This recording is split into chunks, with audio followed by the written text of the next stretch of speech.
की, श्री हनुमान जी महाराज की, ग्राम देवता की। जय सिया राम, जय जय सिया राम, जय सिया राम, जय जय सिया राम, जय सिया राम, जय जय सिया राम, जय सिया राम, जय जय सिया राम, सीता राम, जय जय सिया राम, जय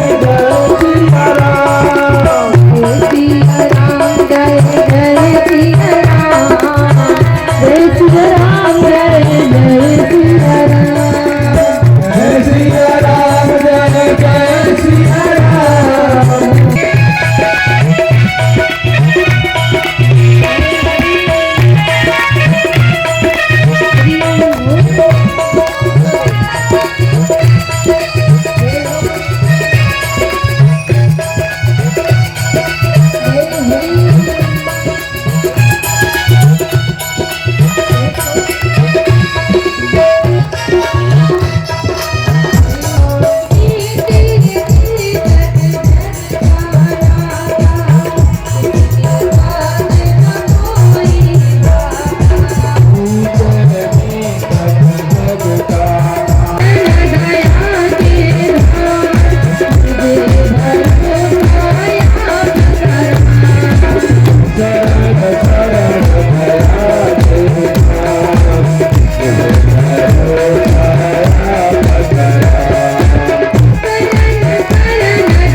भक्तिमय, श्रद्धामय, ममतामय, पवित्रतामय हमारी सारी माताएं बहन।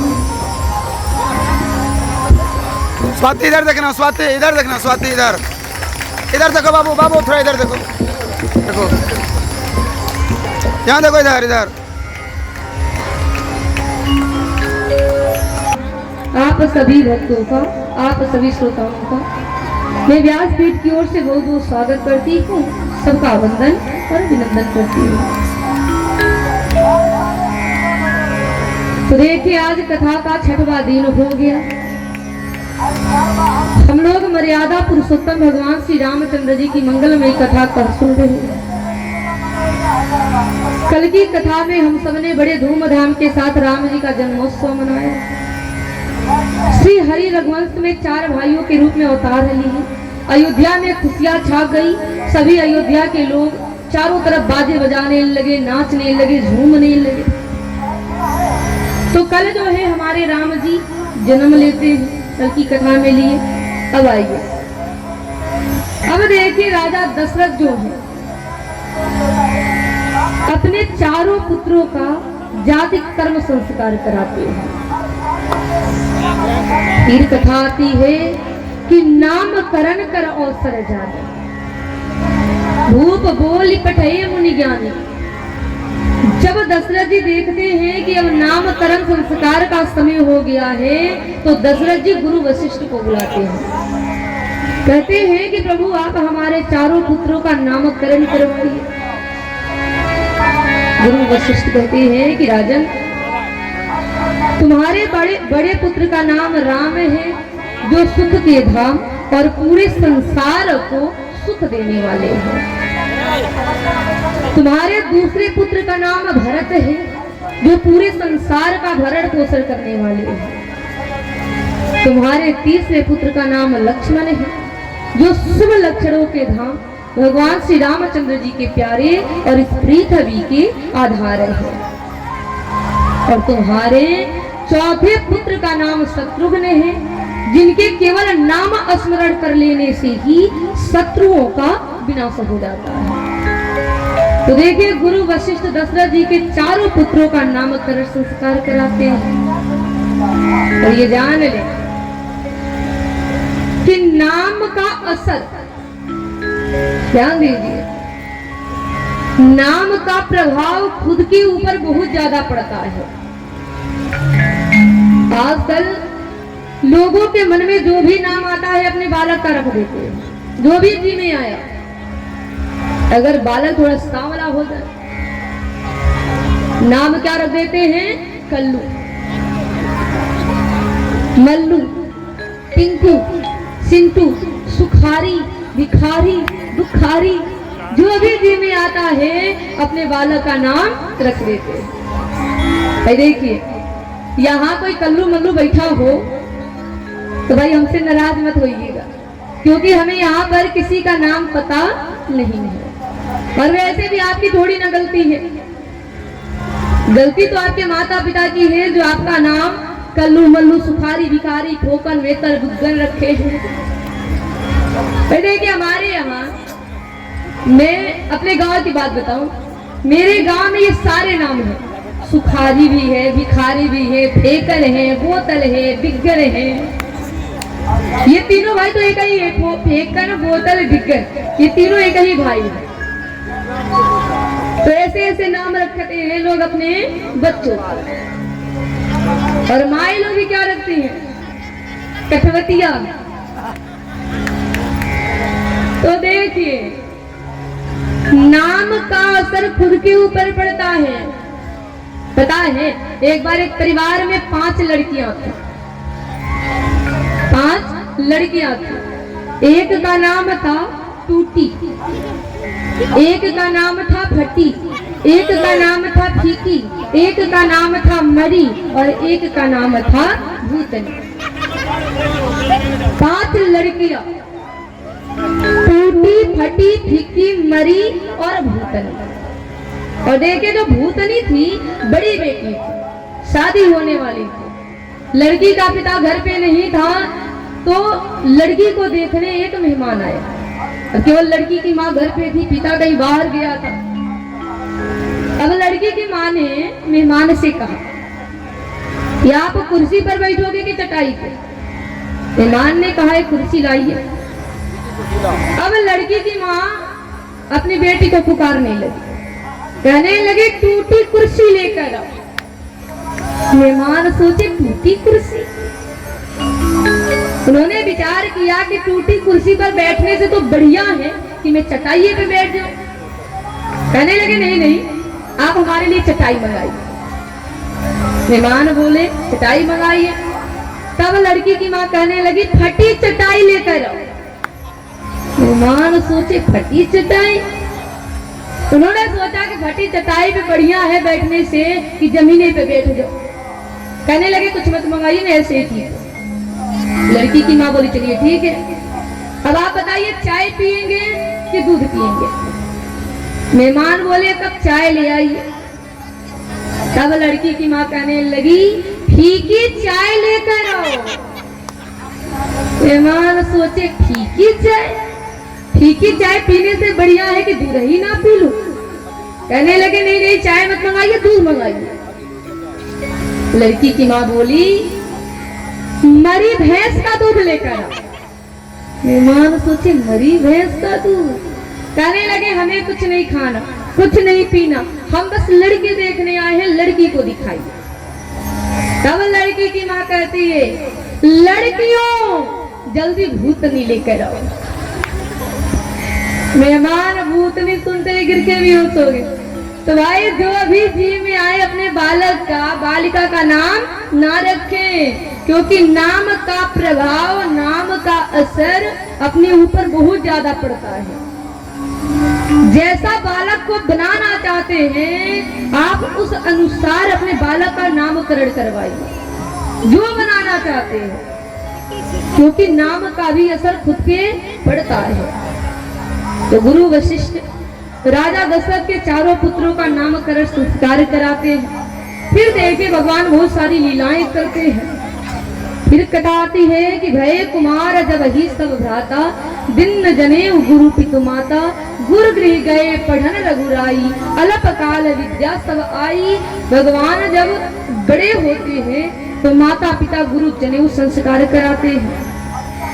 भगवान गुरु के यहाँ पढ़ने जाते हैं और थोड़े ही समय में सारी विद्या को ग्रहण कर लेते हैं। फिर भगवान अपने भाइयों के साथ अपने महल को आते हैं। प्रातः काल उठ के रघुनाथा, माता पिता गुरु ना वही माथा। सुबह में उठकर राम जी अपने माता पिता गुरु को प्रणाम करते हैं। पर ध्यान देंगे, मेरी मानो पिता को, गुरु को और घर में जितने भी बड़े हैं सबका चरण छूते हैं। और ये कथा सीख यही दे रही है कि हमारे परिवार में भी जो हमसे बड़े हैं, हम प्रत्येक दिन रोज सुबह में उठे तो अपने से बड़ों का चरण स्पर्श जरूर करें। क्योंकि देखें, कहते हैं कि बड़ों के साथ नम्रता, विनय और उनका गौरव स्वीकार करने वाला व्यवहार करना चाहिए। सुबह में उठ करके अपने से बड़ों का चरण स्पर्श करना, अपने से बड़ों को प्रणाम करना, ये भारतीय शिष्टाचार का एक बहुत ही महत्वपूर्ण अंग है। और देखिए, कहते हैं कि माता पिता, दादा दादी, चाचा चाची, बड़ी बहन, बड़ी बुआ, बड़ी भाभी, बड़ा भाई, इन सभी को एक गुरु की श्रेणी में रखा गया है। और हमारा कर्तव्य बनता है, हमारा धर्म बनता है कि हम सुबह में उठे तो घर में जो भी हमसे बड़े हैं, माता पिता, दादा दादी, चाचा चाची, बहन भाई, जो भी घर में बड़े हैं, हम उनका चरण स्पर्श जरूर करें। अपने बच्चों को ये सिखाइए, बचपन में ही सिखाइए कि परिवार में जो बड़े हैं उनका आशीर्वाद है। और ये भी ध्यान दें। अब आइए, अब जो कथा में आप सबके सामने निवेदन करने जा रही हूँ, बड़ी एक छोटा सा भजन सभी लोग गाएंगे, सबको गाना है।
धार्मिक कार्य करते थे, लेकिन जो राक्षस थे, जो असुर थे, वो विश्वामित्र जी के यज्ञ को देख करके जलते थे। जब भी विश्वामित्र जी यज्ञ करना चाहते थे, यज्ञ करने जाते थे, तब असुर आकर के उनके यज्ञ में विघ्न डाल देते थे, बाधा डाल देते थे, उनके यज्ञ को कभी सफल होने नहीं देते थे। विचार करें, सोचिए कि विश्वामित्र जी धार्मिक कार्य कर रहे हैं, धर्म का कार्य कर रहे हैं, लेकिन उनका यज्ञ सफल नहीं हो रहा। कारण क्या है? अब तो ये यज्ञ कर रहे हैं, धार्मिक कार्य कर रहे हैं, लेकिन फिर भी उनका यज्ञ सक्सेस नहीं हो रहा, सफल नहीं हो रहा। इसका कारण क्या है? जैसे मान लीजिए मेरे भाई लोग, मान लीजिए कि आपने कोई अनुष्ठान किया, मतलब मान लीजिए कि आपने यज्ञ किया और आपका यज्ञ सफल न हो। आपके यज्ञ में अगर किसी भी प्रकार का कोई विघ्न आ जाए, बाधा आ जाए और आपका यज्ञ सफल न हो, तो लोग क्या कहेंगे? कोई कहेगा उसके पास 2 नंबर के पैसे हैं, इसलिए भगवान ने स्वीकार नहीं किया। कोई कहेगा मंत्र का उच्चारण सही से नहीं हुआ, इसलिए भगवान ने स्वीकार नहीं किया। बहुत लोग कहेंगे कि जगह बढ़िया नहीं, बहुत लोग कहेंगे कि मुहूर्त सही नहीं था, बहुत लोग ये भी कहेंगे कि उसकी भावना सही नहीं थी, इसलिए भगवान ने स्वीकार नहीं किया। मतलब आपने यज्ञ किया, अनुष्ठान किया, उसमें विघ्न आ गया, लोग अपनी अपनी मति से, अपने अपने दिमाग से, अपनी अपनी बुद्धि से कारण बताएंगे।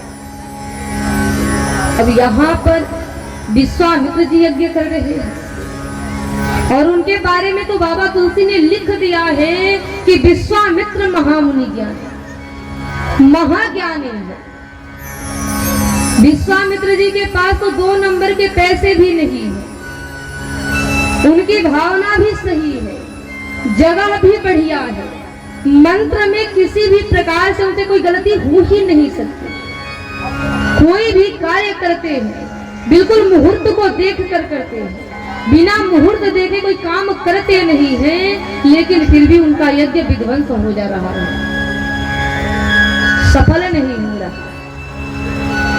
समझने वाली बात ध्यान दे, कारण क्या है कि उनका यज्ञ सफल नहीं हो रहा। देखिए, कहते हैं कि संसार में, इस दुनिया में कोई कितना हो बड़ा तपस्वी क्यों ना हो जाए, कोई कितना हो बड़ा यशस्वी क्यों ना हो जाए, दानी क्यों ना हो जाए, बुद्धिमान क्यों ना हो जाए, ज्ञानी क्यों ना हो जाए, समझदार क्यों ना हो जाए,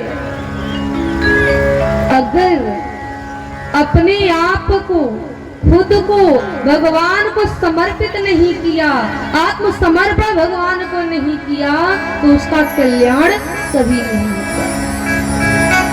चाहे कोई भी हो, कितना हो बड़ा तपस्वी हो, यशस्वी हो, मनस्वी हो, दानी हो, ज्ञानी हो, बुद्धिमान हो, अगर आत्मसमर्पण भगवान को नहीं किया तो उसका कल्याण कभी नहीं होगा।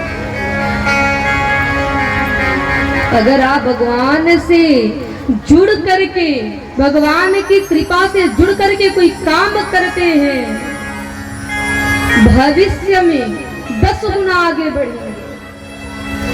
और भगवान से जुड़कर कोई काम नहीं करते हैं, काम नहीं करेंगे, जहां हैं वहीं रह जाएंगे। अब विश्वामित्र जी यज्ञ कर रहे हैं तो खुद के दम पे कर रहे हैं, अपने दम पे कर रहे हैं, भगवान का सहारा नहीं ले रहे।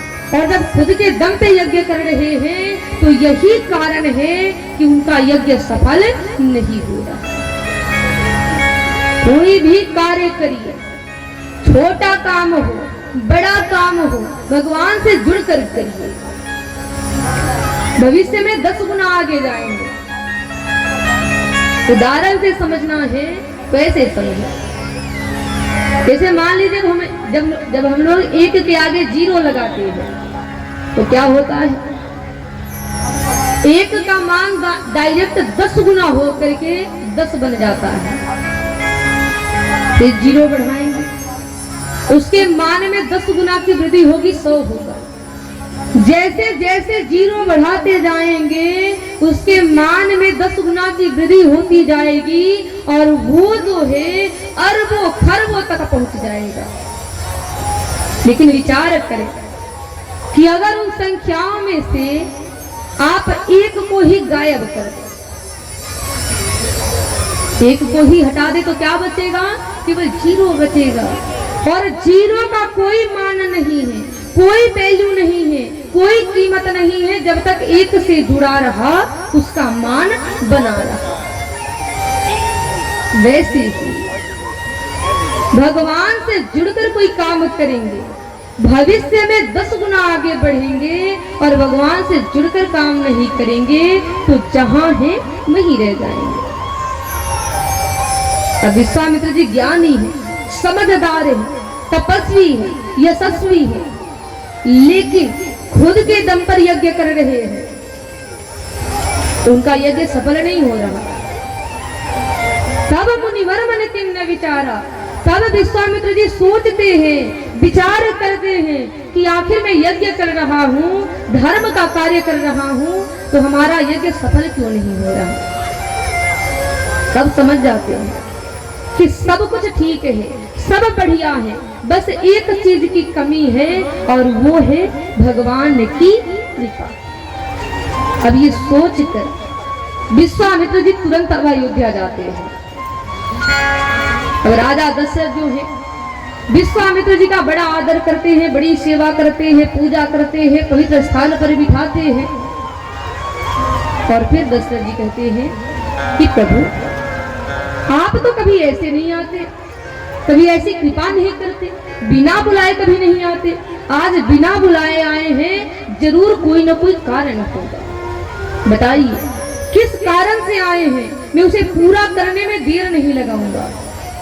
तब विश्वामित्र जी दुखी होकर के दशरथ जी से कहते हैं, क्या कहते हैं, बाबा तुलसी लिखे हैं, बद में हो बसना था, कहते हैं कि छोटे भाई लक्ष्मण सहित आप राम जी को हमें दे दीजिए, असुरों के मारे जाने पर हमारा यज्ञ सफल हो जाएगा, तब आपको धर्म और सुजस की प्राप्ति होगी। और देखिए जैसे ही विश्वामित्र जी इस बात को कहते हैं, अब राजा दशरथ का हृदय कांपने लगता है।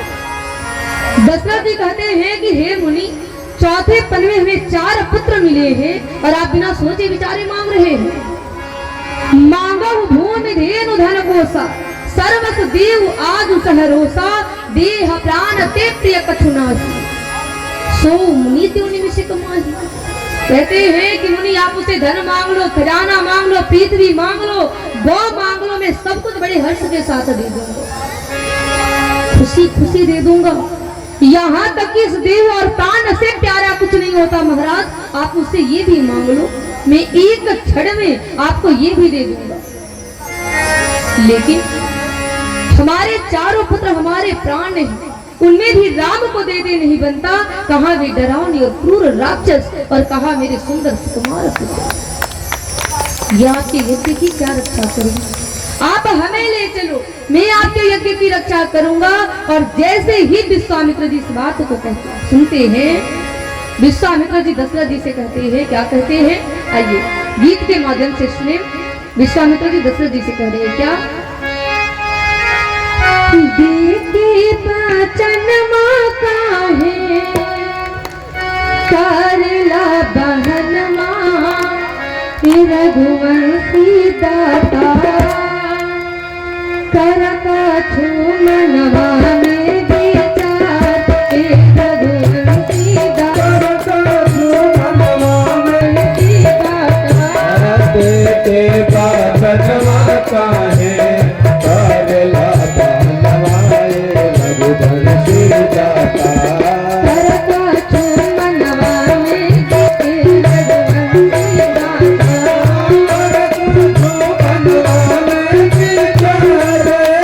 रघुवंशी दाता,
जिस यज्ञ से आप 4 पुत्र पाए हो, जिस यज्ञ से आपको 4 पुत्र मिले हैं, क्या उस यज्ञ की रक्षा करने के लिए आप अपने पुत्रों को नहीं देंगे? विश्वामित्र जी कहते हैं कि आपके 4 पुत्रों का अवतार यज्ञ की रक्षा करने के लिए भी हुआ है।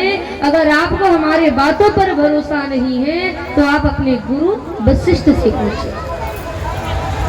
तब वशिष्ठ बहुविधि समझावा, नृप सन देह नास कह पावा।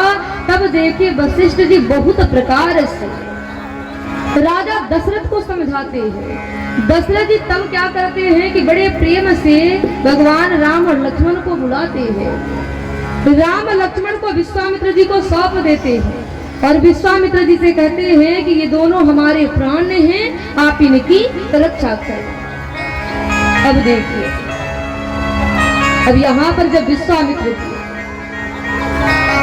भगवान राम लक्ष्मण को लेकर चलते हैं, मेरी मान लो समझने वाली बात है। और हम रोज रोज इस बात को कहते हैं कि कथा सब जानते हैं, लेकिन कथा से क्या सीख लेना चाहिए, क्या समझना चाहिए, उस पर ज्यादा ध्यान देने की जरूरत रहती है। यहाँ कथा सीख दे रही है, क्या दे रही है सीख? जब विश्वामित्र जी राम जी लक्ष्मण जी को लेकर चलते हैं, आकाश से देवता लोग पुष्प बरसाने लगते हैं, देवताओं की दुंदुभिया बजने लगती है। और यहाँ विश्वामित्र जी हमारे राम जी से रिश्ता बनाने को सोचते हैं, नाता संबंध जोड़ने को सोचते हैं। और यहाँ कथा सीख यही दे रही है कि हम लोग भी भगवान से रिश्ता जोड़े। और रिश्ता क्या जोड़े? जो इच्छा है, जो आप चाहते हैं, आप वही भगवान को बनाइए। अगर आपकी इच्छा है कि हम भगवान को पिता बना लें, तो आप भगवान को अपना पिता बनाइए। अगर आप चाहते हैं कि भगवान हमारे भाई बन जाएं, तो आप भगवान को अपना भाई बनाइए। अगर गुरु बनाने की इच्छा है तो भगवान को अपना गुरु बनाइए। मित्र बनाना चाहते हैं, मित्र बनाइए। अगर आपके अंदर इतनी सामर्थ्य है, शिष्य बनाने की सोच रहे हैं, तो भगवान को अपना शिष्य ही बनाइए। जो बनाना चाहते हैं, जैसे भावना रखते हैं भगवान के प्रति, अपनी भावना के अनुसार भगवान के साथ रिश्ता जरूर जोड़ें। अगर आप भगवान को अपना पिता नहीं बना सकते, अपना भाई नहीं बना सकते, मित्र नहीं बना सकते, गुरु नहीं बना सकते, शिष्य नहीं बना सकते, तो कम से कम भगवान को अपना दुश्मन बनाइए, शत्रु बनाइए, आपका कल्याण हो जाएगा। पता है, एक बार एक व्यक्ति ने एक संत से कहा कि मैं आपके राम जी से ना तो दोस्ती किया हूँ, ना दुश्मनी किया हूँ।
तुरंत इनका भी हाथ उठ पर ताली बजने लगता है, लेकिन आप लोग नहीं उठाते।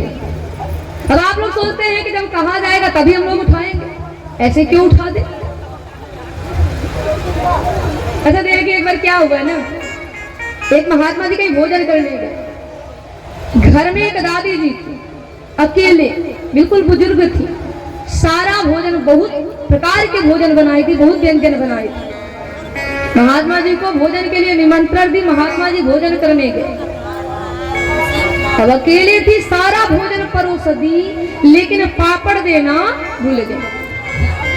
अब पापड़ की थाली एकदम सामने रखा हुआ था, सारा भोजन परोस दी थी, लेकिन पापड़ नहीं दी थी।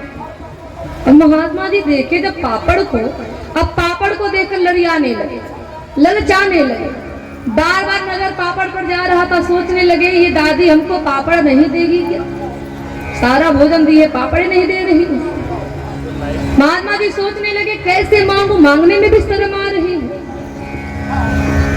अब महात्मा जी दिमाग लगाने लगे क्या करूं कि मुझे पापड़ मिल जाए। तो देखिए महात्मा जी ने दिमाग दौड़ाया, माता जी से कहने लगे माता जी आपको पता है मैं रास्ते में आ रहा था तो मरते मरते बचाऊं। दादी जी कहने लगी क्या हुआ बाबा। महात्मा जी कहने लगे जब मैं आ रहा था तो मुझे रास्ते में एक बहुत लंबा सांप दिखाई दिया। दादी जी कहने लगे कितना लंबा सांप था। महात्मा जी कहने लगे कि यहाँ से लेके और जो पापड़ की थरिया रखा है ना उतना लंबा सांप था। महात्मा जी की बात सुनकर दादी जी कहने लगे अरे महात्मा जी हम तो पापड़ देना आपको भूल गए, लीजिए पापड़ भी खाइए। तो भाई देखिए मेरी माँ लोग इशारा बहुत जल्दी समझ जाती है, लेकिन आप लोग नहीं समझते। आप भी समझने का प्रयास करें। जब ताली बजाया जा रहा है तो आप भी बजाइए। अब ये मत सोचिए, इंतजार मत करिए कि जब तक कहा नहीं जाएगा हम लोग क्यों बजाए। तो जोर से बोलिए सियावर रामचंद्र की जय। तो कथा में सुन रहे थे कि भगवान से रिश्ता जोड़ना है। अच्छा एक और बात देखिए, बहुत लोग सोचते होंगे कि हम भगवान को तो भगवान ही मानते हैं, क्यों रिश्ता बनाए। भगवान की पूजा भी करते हैं, भगवान को भगवान मानते हैं, रिश्ता बनाना जरूरी है। तो देखिए भगवान को कभी भगवान मत मानिए, मेरी मान लो। भगवान को केवल भगवान नहीं मानना चाहिए, पता है क्यों?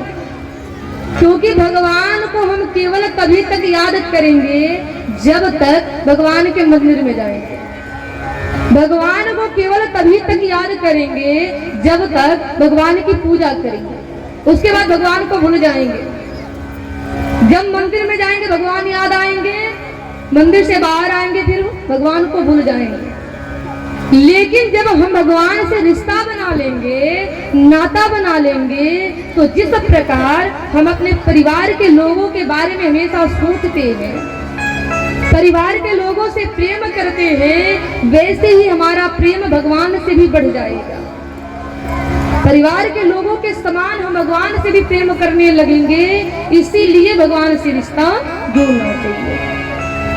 तो भगवान से रिश्ता जरूर जोड़े, संबंध जरूर बनाए। आज विश्वामित्र जी राम जी से रिश्ता बनाने को सोचे, और रिश्ता में भी क्या सोचे, राम जी को शिष्य बनाने के लिए सोच रहे हैं। विश्वामित्र जी कहते हैं कि राम, श्री सरयू जी के जल से तुम आचमन करो और हमसे बला अति बला मंत्र के समुदाय को ग्रहण करो। और देखिए इस मंत्र के बारे में बता करके विश्वामित्र जी राम जी के गुरु बन जाते हैं। अब रात्रि भर सरयू जी के किनारे विश्राम करते हैं, सुबह नाव में बैठकर सरयू जी को पार करते हैं।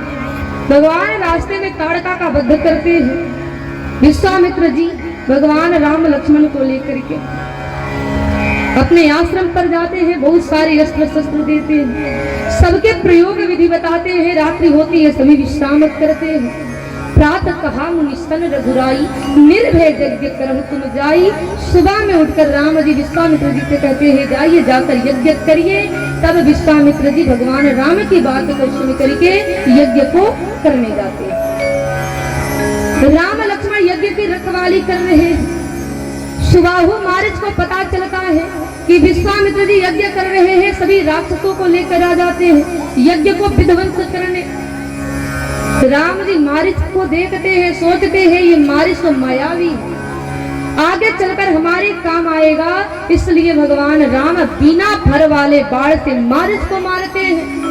मारीच 100 योजन दूर समुद्र के दूसरी तरफ जाकर गिरता है और राम जी अग्निबाण से सुबाहु को भस्म करते हैं। लक्ष्मण जी सारे असुरों को मार देते हैं, सारे सेनाओं को मार देते हैं और विश्वामित्र जी का यज्ञ जो है सफल होता है। बोल यज्ञ भगवान की मारी असुर द्विज निर्भयकारी, स्तुति करहि देव मुनिधारी।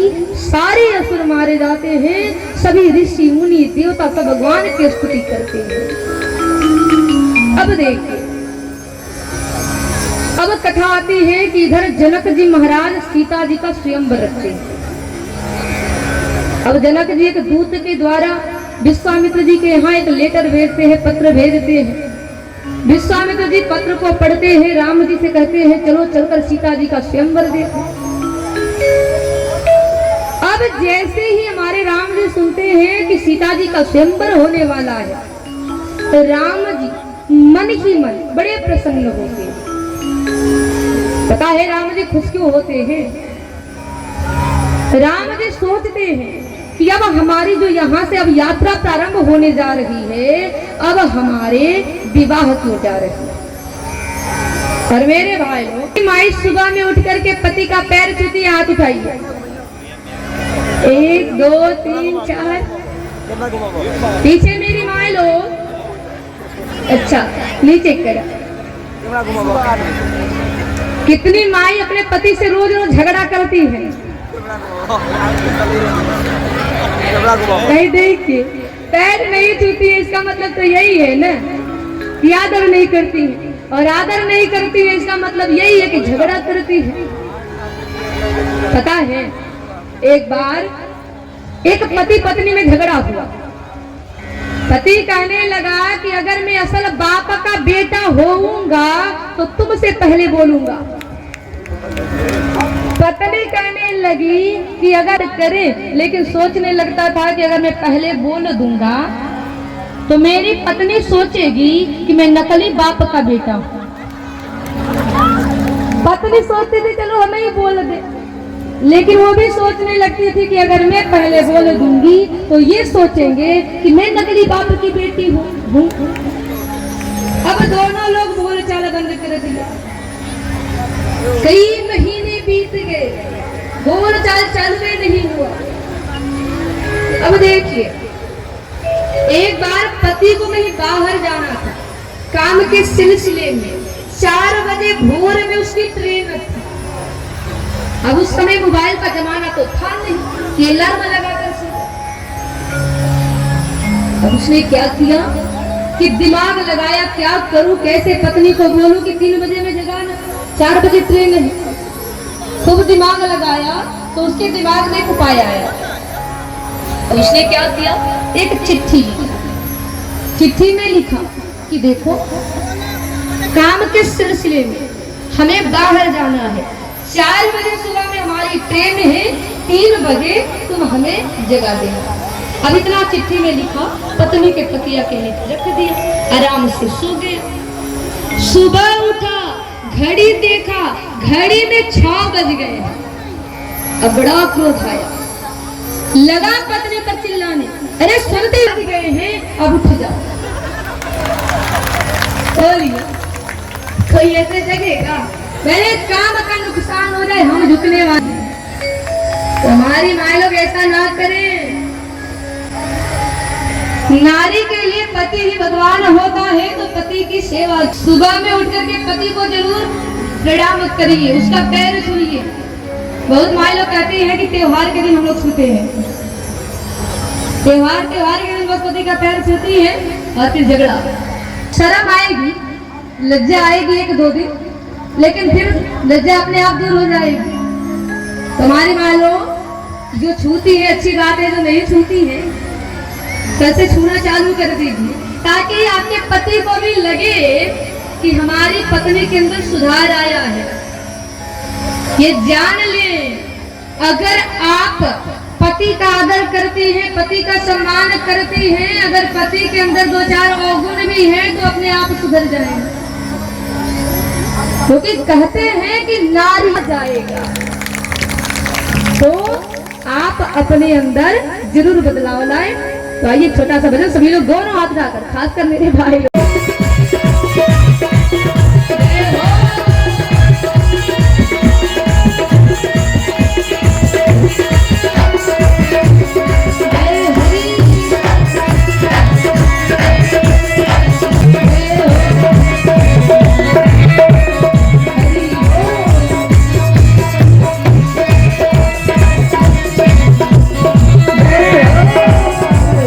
पर सीताराम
सारा जमाना राम हमको वितारो, इतनी आवाज तो केवल 10 लोगों के अंदर। राम हमको वितारो। एक बार सबके पास 2 दिन समय है तो जरूर अपने धन का सदुपयोग कर ले।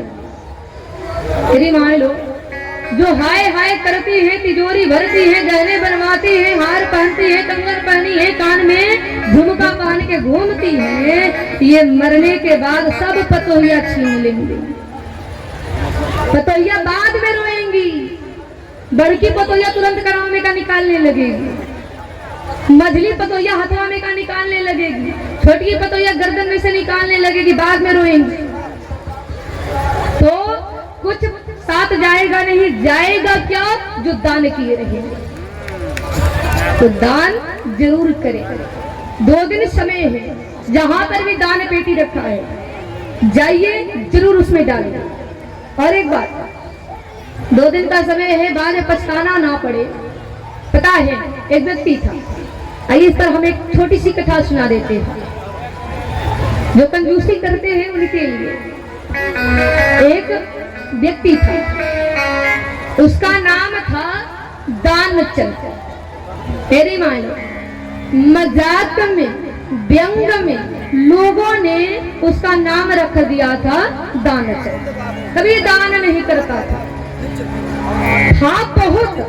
बहुत पैसे थे, कभी दान नहीं करता था।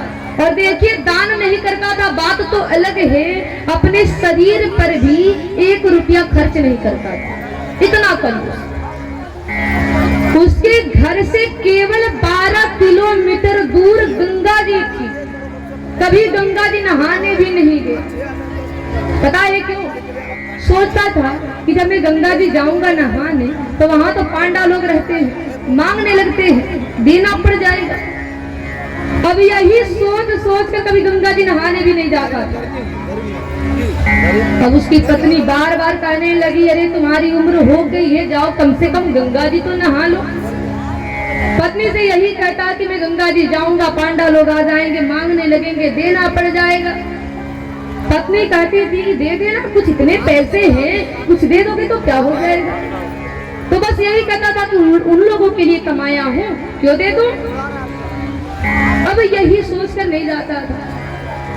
अब पत्नी जब बार बार कहने लगी कि जाओ कम से कम गंगा जी एक बार नहा लो, तो एक दिन गंगा जी जाने को तैयार हो। और देखिए 12 किलोमीटर दूर गंगा जी थी, अब 12 किलोमीटर पैदल पैदल पैदल गया। सोचने लगा अगर टेम्पू से जाऊंगा, टैक्सी से जाऊंगा, बस से जाऊंगा, किराए लग जाएंगे, पैसे लगेंगे। अब किराया बचाने के लिए 12 किलोमीटर अब पैदल पैदल गया। अब गंगा जी के यहाँ जब गया ना तो सोचने लगा कि अगर गंगा घाट जाऊंगा तो वहां तो पांडा दुनिया भर के पड़े होंगे, सब आ जाएंगे मांगने को। तो अब देखिए गंगा घाट नहीं गया, कहाँ गया? मुर्दा घाट। सोचने लगा कि वहां इस समय कोई नहीं होगा, वही नहा लूं, नहाने की बस बात है। अब पहुंचा मुर्दा घाट, इधर उधर देखा कोई नहीं था। अब क्या किया, जल्दी जल्दी कपड़ा खोला और जैसे ही डुबकी लगाई अब भगवान जी को मजाक सूझ गई। भगवान जी सोचने लगे कि इतना बड़ा लोभी है, हम इससे कम थोड़ी है। अब भगवान तुरंत पांडा का रूप बना करके वहां प्रकट हो गए और जैसे ही वो डुबकी लगाकर बाहर ऊपर आया, भगवान ने कहा यजमान की जय हो। कहने लगा अरे तुमने यहाँ भी हमको नहीं छोड़ा। भगवान कहने लगे कैसे छोड़ दो, मैं तो बहुत संतोषी ब्राह्मण हूँ, यहीं पर पड़ा रहता हूँ।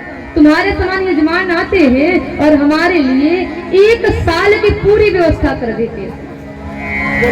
कहने लगा 1 साल की व्यवस्था? भगवान बोले हाँ। कहने लगा हम 1 दिन की तो व्यवस्था नहीं करेंगे तुम्हारे लिए। भगवान कहने लगे भले 1 दिन का करो ना करो, कुछ तो देना ही पड़ेगा। कहने लगा ना दिन का क्या करोगे? भगवान जी कहने लगे कि नहीं दोगे तो मैं बाहर निकलने ही नहीं दूंगा, तुम्हारा कपड़ा ही नहीं दूंगा। अब सोचने लगा क्या करूं, अगर इसको मैं कुछ दूंगा नहीं तो मुझे तो कपड़ा ही नहीं देगा, घर कैसे जाऊंगा। कहने लगा देखो दूंगा लेकिन उधार रहेगा। भगवान ने कहा उधार ही सही, पहले बताओ तो क्या दे रहे हो। कहने लगा 1 रुपया दूंगा। भगवान बोले 1 ही रुपया सही, संकल्प करो। अब देखिए 1 रुपया देने के लिए संकल्प कर लिया, बाहर निकला, कपड़ा पहनने लगा। तो फिर भगवान से कहने लगा कि देखो उधार तो रहेगा लेकिन ये भी जान लो कि मैं तुम्हें देने नहीं आऊंगा, तुम्हें खुद आकर हमसे लेना पड़ेगा। भगवान बोले चलो ये भी ठीक है, मैं खुद आ जाऊंगा तुम्हारे यहाँ लेने। अब जैसे ही सुना मन में बड़ा खुश हुआ, सोचने लगा इसको क्या पता है कि हमारा घर कहाँ है, ये कैसे हमारे घर पर आएगा।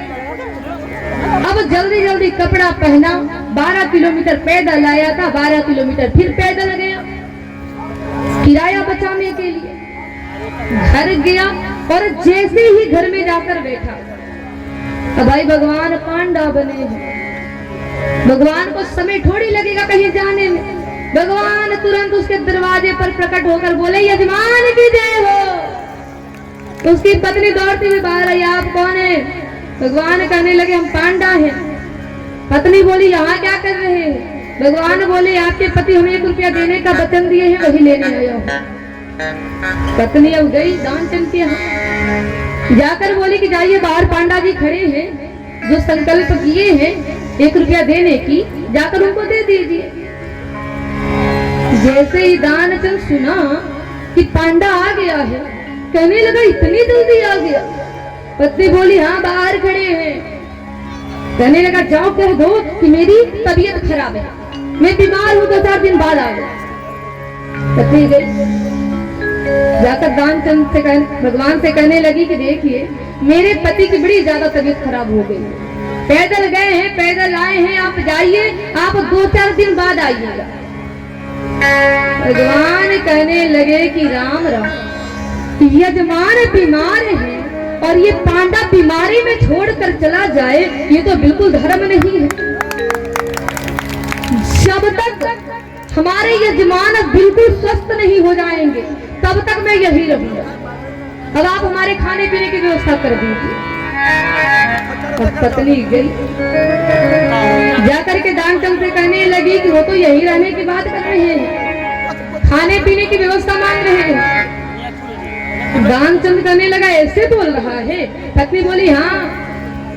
दानचंद कहने लगा जाओ चुपचाप कह दो कि मैं मर गया। पत्नी कहने लगी अरे इतने पैसे हैं, 1 रुपया की बात है, दे दो, इतना झूठ बोलने की क्या जरूरत है। कहने लगा इतनी मेहनत से कमाया हूँ उसको देने के लिए, जाओ कह दो मैं मर गया। और फिर दानचंद पूरी सांस को रोक करके आंख बंद करके लेट गया। अब पत्नी गई, और भाई माँ लोग तो नाटक करने में आगे ही रहती है। अब पत्नी गई, जाकर लगी भगवान के सामने रो, मेरे पति मर गए, मेरे पति मर गए। भगवान कहने लगे कि राम राम, यजमान मर गए और ये पांडा मरा हुआ छोड़कर चला जाए, ये भी धर्म नहीं है। जब तक उनका अंतिम संस्कार हम नहीं कर देंगे तब तक हम यही रहेंगे। पत्नी कहने लगी चिंता मत करिए, आप चुपचाप यहाँ से जाइए, मैं सब कुछ कर लूंगी।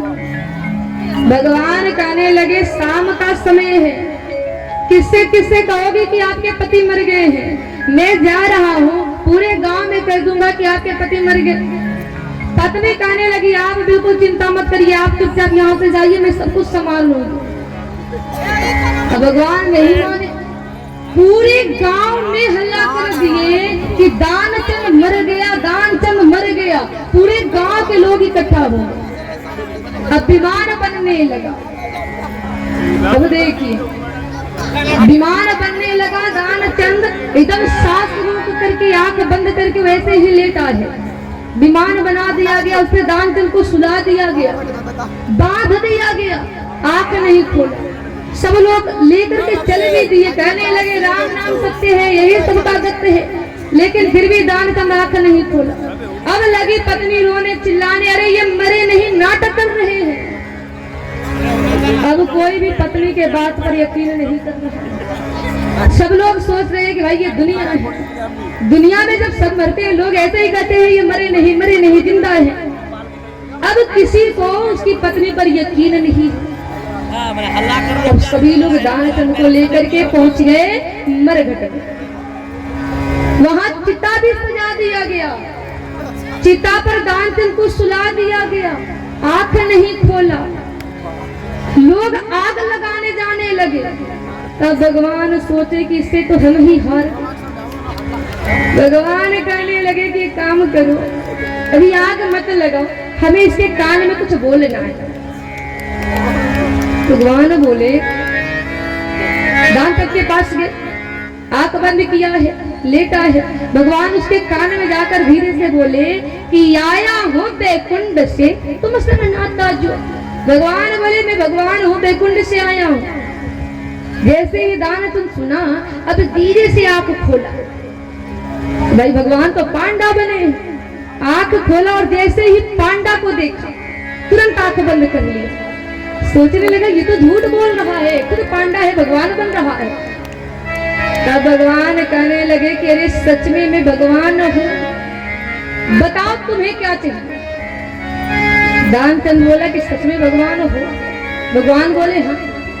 आंख बंद करके कह रहा है कि अगर सच में भगवान हो तो केवल हमें ये दे दो कि मैं जो तुम्हें 1 रुपया देने का वचन दिया हूँ, उस 1 रुपया को छोड़ दो, वो हमसे मत लेना।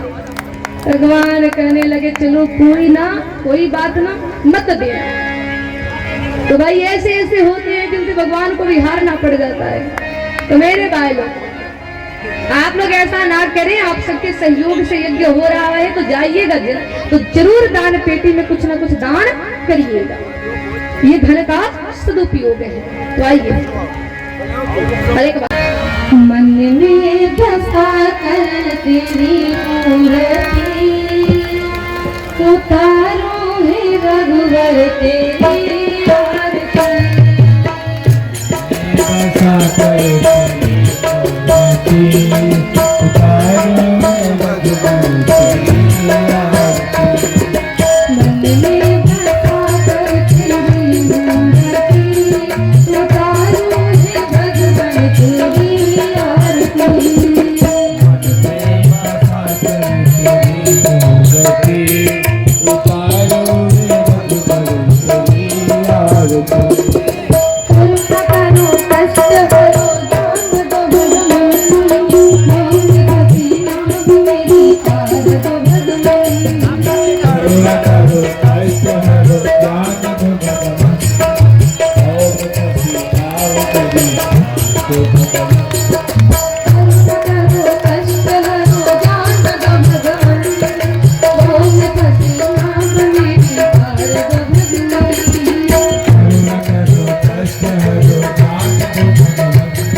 करके